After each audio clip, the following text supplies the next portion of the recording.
Hi guys, today we are continuing the story, The Letter by Dhumaketu. The story is about the paternal affection of a father to his only daughter who had deserted him. It is also about the life of postmen in India. It is found in English literature, textbook in English for grade 10 CBSE. Let's continue, shall we?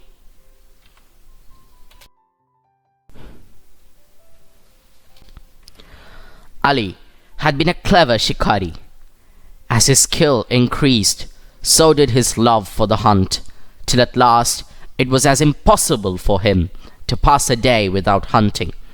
When Ali sighted the earth-brown partridge, almost invincible to other eyes, the poor bird, they said, was as good as in his bag. His sharp eyes saw the hare crouching, even when the dogs failed to see the creature cunningly hidden in the yellow-brown scrub. Ali's eyes would catch the sight of his ears, and in another moment it was dead. Beside this, he would often go out with his friends, the fishermen. But when the evening of his life was drawing in, he left his old ways, and his life suddenly took a new turn. His only child, Miriam, married and left him. She went off with a soldier into his regiment in the Punjab, and for the last 5 years he had no news of this daughter, for whose sake alone he dragged along a cheerless existence. Now he understood the meaning of love and separation. He could no longer enjoy the sportsman's pleasure and laughter at the bewildered terror of the young partridges bereft of their parents. Although the hunter's instinct was in his very blood and bones, such loneliness had come into his life since the day Miriam had gone away, that now, forgetting his sport, he would become lost in the admiration of the green cornfield. He reflected deeply and came to the conclusion that the whole universe was built up through love, and that the grief of separation was inescapable. And understanding this, he sat down under a tree and wept bitterly.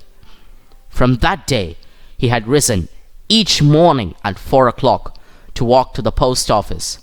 In his whole life, he had never received a letter, but with a devout serenity born of hope and faith, he persevered and was always the first to arrive. The post office, one of the most uninteresting buildings in the world, became his place of pilgrimage.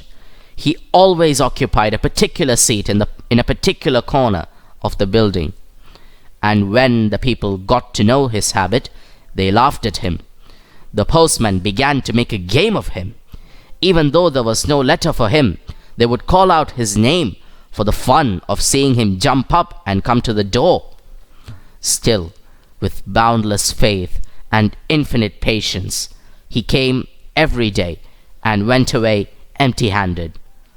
While Ali waited, peons would come for their firm's letters, and he would hear them discussing their master's scandals. These smart young peons, in their spotless turbans and creaking shoes, were always eager to express themselves. Meanwhile, the door would be thrown open, and the postmaster, a man with a face as sad and as inexpressive as a pumpkin, would be seen sitting on his chair inside. There was no glimmer of animation in his features. Such men usually proved to be village schoolmasters, office clerks, or postmasters. One day he was there as usual, and did not move from his seat when the door was opened.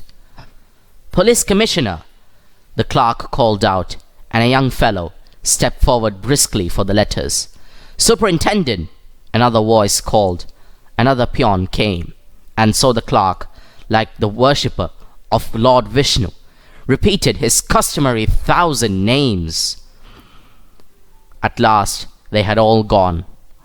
Ali got up too, and saluting the post office as though it housed some precious relic, went off, a pitiable figure, a century behind his time.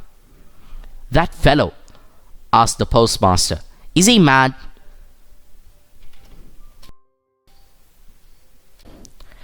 And ta-da! Time is up. Please don't forget to subscribe to our channel to get more of this story and others. Ta-ta for now!